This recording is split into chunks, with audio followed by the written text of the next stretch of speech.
mysterious character, lots of secrets, she's very troubled. But what was the key for you in playing that character? Remembering myself at 17, which was like 2 years before. Pretty much it. Joss, I'd just love to know, it's hard to hear up here sometimes. Joss, I'd love to know, just like how important were these actors in sort of bringing your vision to life? And you just talk about like casting like Summer, like why was she perfect for You can't change your mind now. I already got cast. Sure. George Lucas could digitally make it.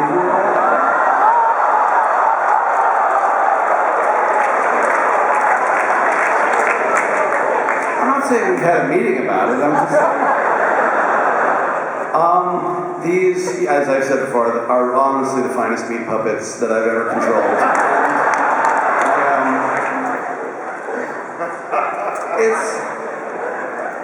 It's hard for me because I do remember the time before these people played these parts. I remember the audition process. I remember, it was an incredibly long and ghastly process, quite frankly.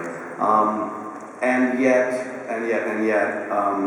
then comes written history where these were the people before I wrote it. And I feel like somehow, at some point, I was in a hotel in London and I finished this book, which is a story I've told many times, Killer Angels, and was like, this is the story I want to tell, but with Han Solo in it. And I feel like the moment that happened, like all of them sort of like were somewhere just like went, like they became somebody else. And they didn't know it yet, but they were those people before they met me, and even if they hadn't been playing them or playing that particular type of person, it just, Summer is so crazy.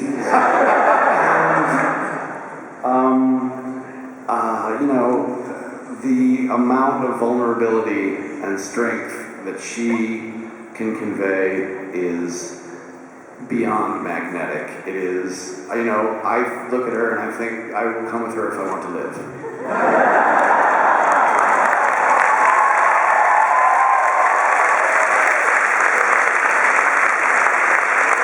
Now, Joss, why was Nathan the perfect captain for the Serenity? Why was Nathan Fillion the perfect captain for Serenity? Okay. I have to make compromises at some point. But before I wax lyrical, I just want to say one other thing. Watching it, because I haven't watched the show in a while,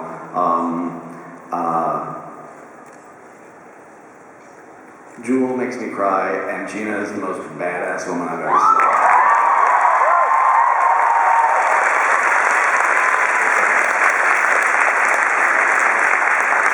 It is absurd. People who are not here, my heart is breaking that they're not here. Not just to experience this, but because I miss them so much. And that's ridiculous, because look what I got. But I'm still greedy and I want more. I want the whole set. 2, one that I can keep in the box, in a jar in my basement. I can play with for real.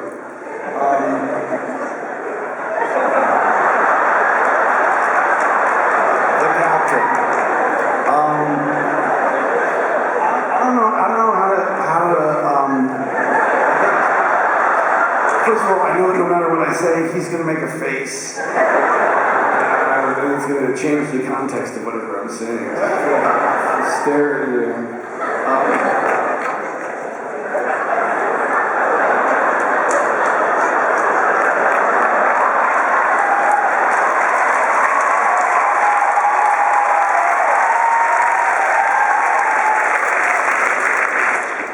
Restraint, dignity. There was never a moment from the time we met where I did not think you were the captain. And anybody who knows the history of what went after the show, up to and including a party at your house like 3 weeks ago, knows that Nathan is the captain. The thing that, Alan will say, he is there to make sure that everybody is having the best time doing their best work. That's partially the job of the executive producer or the director. The DP also has a big influence on the crew, but the captain of a ship and the star of a show both have a responsibility that most actors are not up to or ignore, or even if they're trying to do it, they can't convey the enormous gravitas that this clown can. And to have a man who, when he looks at you, you go, and he's not happy with you. And I know, and I think we can all remember there was we had a visiting actor who was very disrespectful to some of the females in the cast. And he got a taste of what Nathan's like when somebody threatens his loved ones. Just a little piece. You don't want that. You don't want Nathan. He gets very Canadian.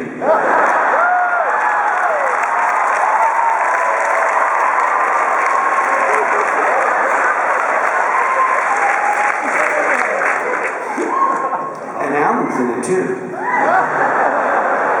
I think we should get into fan questions here pretty quick. Just two more questions before we do that. Adam, I'd love to hear just like what has the fan phenomenon, the brown coats have kept this thing alive for 10 years. What has it meant to you? Kelly Wheeler was a woman who worked in our office, and she was assistant to Gareth Davies, our production manager, producer. And she introduced us all to the online community, and that outreach that got to us, and then the feedback that fans were able to give to us over time, really was inspirational. And I was talking about this earlier today, that upon cancellation of the film, I ran up to Joss's office because I had been not on the set when the announcement was made, and I saw him diligently trying to get it back up in the air, and I saw this look of determination in his eyes, and I never gave up hope. And the feedback from the fan, I was never able to say anything, it was always up to Joss, but when the fan community that was interacting with us at that point, they never gave up, and I think Joss understood that you never gave up, and so he never did either. So one of the most heartwarming and wonderful times of my entire life was watching that show be resurrected as a major motion picture. Couldn't have done it without you guys.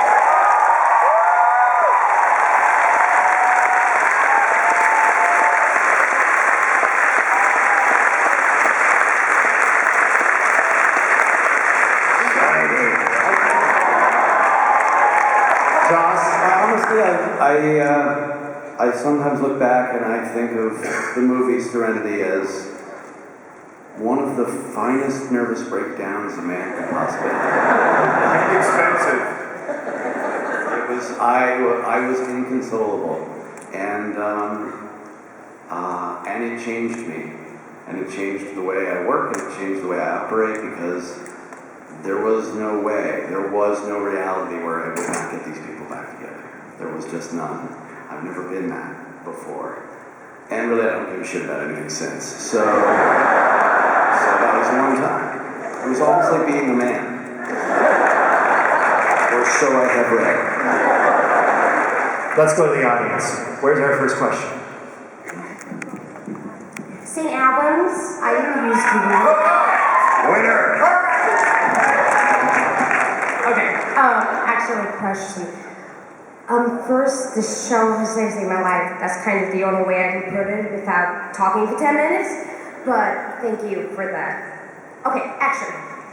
I can speak. What is your favorite fan story? Just crazy, run into a brown coat on the street and say, "Hey, Ken," which I saw on Twitter once, Nathan, and stuff. I'm not gonna character, really.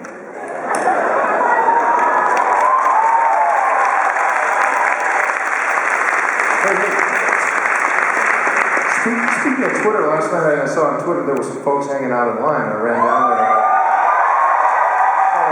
You guys were down, I don't know what time you lined up, but at 8 o'clock, I came down like 11:30, and you were all there, and you were very nice, so thank you for that. I heard there were some other people too.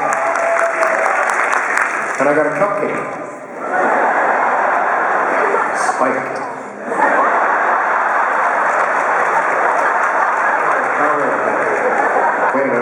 please be aware that many members of the audience may be under the age of 18. Looks like our contest winner has her hat on. Can we get a shot of that? Awesome.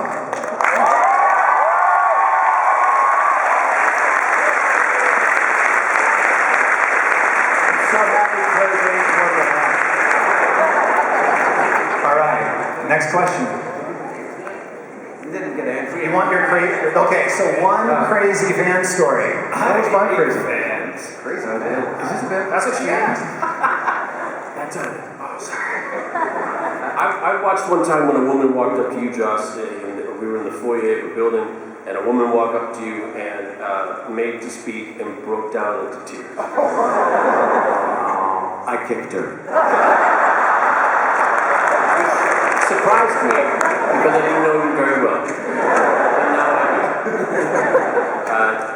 But much like you said, and that, it always warms my heart when people say it had an effect, when you say it saved your life. Obviously, this woman, you touched her in a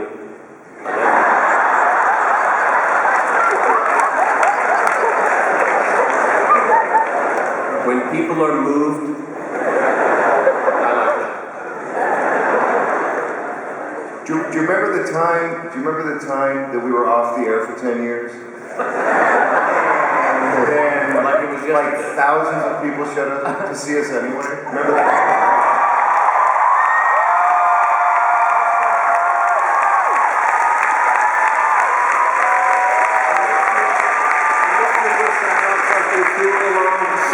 But I just wish I was thinking ahead.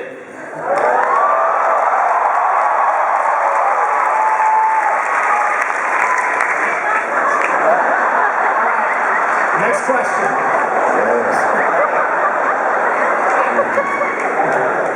Muscle management. Hi, is Enora's missing storyline ever going to be put into a graphic novel? And if not, can you fill us in on what it was? I'm sure Miranda's gonna tweet about it or something. Or maybe Tim will talk about Hey, somebody in the said science Ben Affleck already panel spelled it. Oh! Yeah, you know what? I do actually. You really told everybody? Oh man. It won't air. It hasn't aired Almost ate the deal. Only on the Science Channel. yet. Yeah, it hasn't aired yet, so you can go ahead. No, I'm not going to say anything, but I am going to say that Dark Horse, which has been doing the Firefly and the Serenity books, they keep changing their name because the rights keep floating from Universal to Fox, and it's very strange. But it's our peeps. They're their biggest selling books of all time. They're bigger than Buffy. They're bigger than Hellboy. They're bigger than anything else they have. The biggest hardcover they've ever sold was The Shepherd's Tale.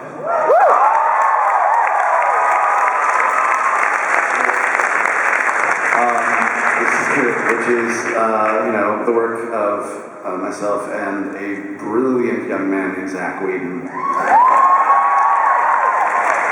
Chris Samney, and so we're going to be continuing with that. Zach and I just spent some time figuring out how to do some comics actually moving forward in the future and not just telling stories from the past because we started talking about it and we came up with all this amazing cool shit. So it's just, I didn't think of it as a comic, but apparently I was the only one. So look forward to that. And I want to thank Dark Horse for carrying that banner because they were pretty fierce about hounding me about getting it done.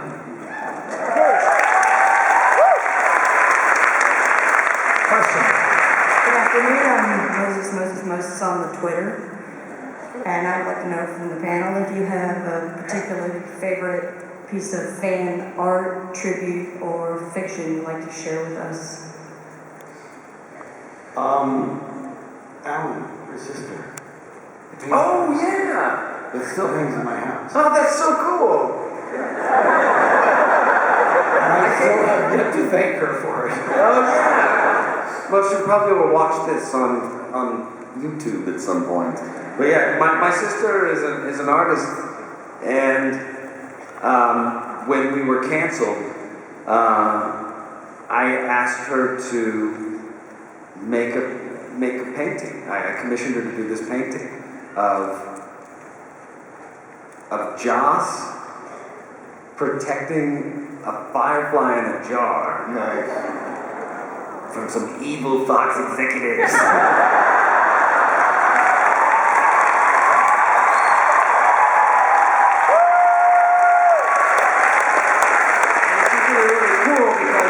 I think your body is the jar, and like the arms, and she's a really good artist. Executives are all just hanging suits with faces on. Yeah, it's true. It's a beautiful painting. It has me in it. It's made me feel really weird, but it's just so gorgeous. And now I look at it, with enough critical distance of get over the fact that it's about that you're in it, and just go, this is the exact story of what happened. It's so beautifully rendered, and it's so dark, and it's gorgeous. It's the best. Nice. There's a guy here, Jason Palmer. Jason Palmer. He does really neat stuff. He's a very talented guy. I like it when he draws my face. It looks just like me, only better looking. And pretty soon he's going to do some nudes. Yeah. Next question. Hi guys, after hearing a bunch of the crew members on various DC animated shows, would you ever consider doing Firefly as an animated series?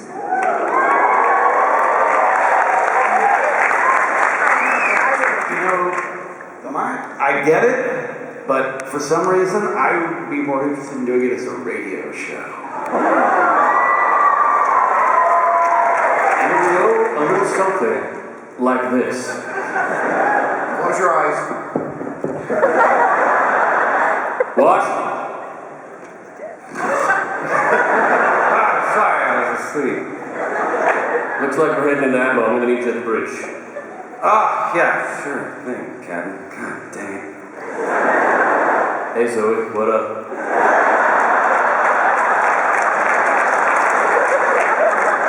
He's gone. What do you say? Captain? What are you still doing in my room? Get out of there.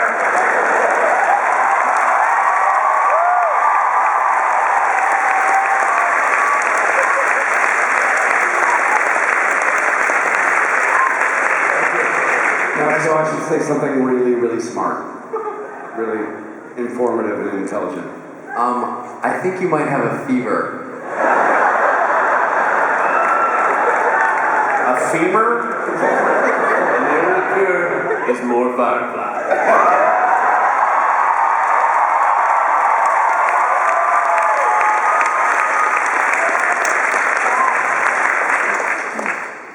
Next question. Question for Joss. Firefly, one of the things I loved about Firefly was the exploration of the fusion of Asian and American cultures. Many Asian Americans go through a similar journey.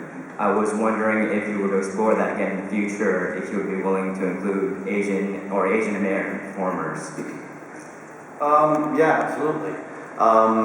It's not a mission statement in terms of who I'm casting for a particular thing. It was a mission statement with the show to say, there's cultures inevitably blend, even if it happens through conquest and violence.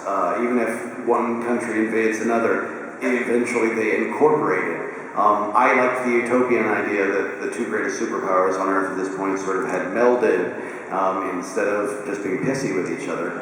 And I think, again, when I said immigrant story, I meant that specifically. I wanted, the cultures to show the way you look back and what you think of as what's going on.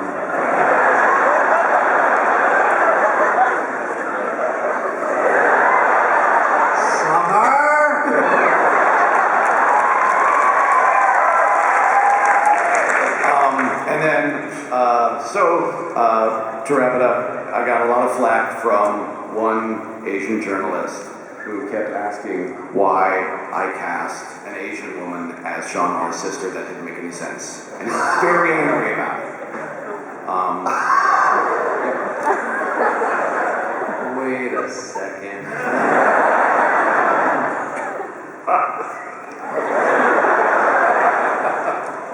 All right, next question. Hi, everybody. Oh, that's me. Oh, okay, sorry. So, 10 years after Firefly's over, you guys are still getting a lot of love from your fans, from the internet. I'm wondering if you just feel really proud of what you did, or if a part of you is like, well, where are these screaming people a decade ago? It's a good point. In fairness, Totally. In preschool, I think. Yeah.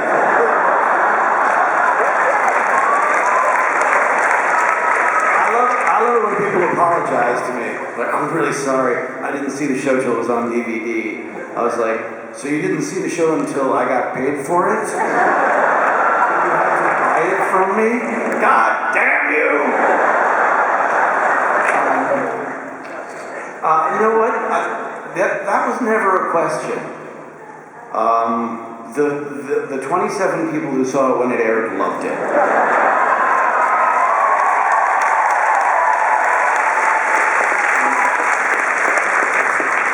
I said this earlier today, so forgive me if you're going to hear it again. I said earlier that when Firefly died, I thought it was the worst thing that could possibly happen. And what I realize now, 10 years later, looking out over this room, is that the worst thing that could have happened is if it stayed dead. That it died is okay. But you guys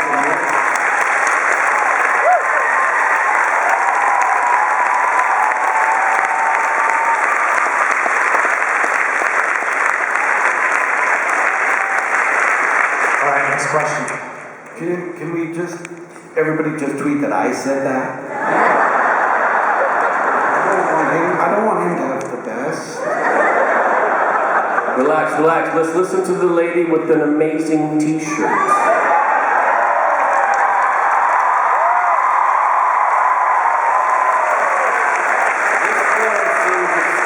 Intelligent to me, and I want to know what she's got on her mind.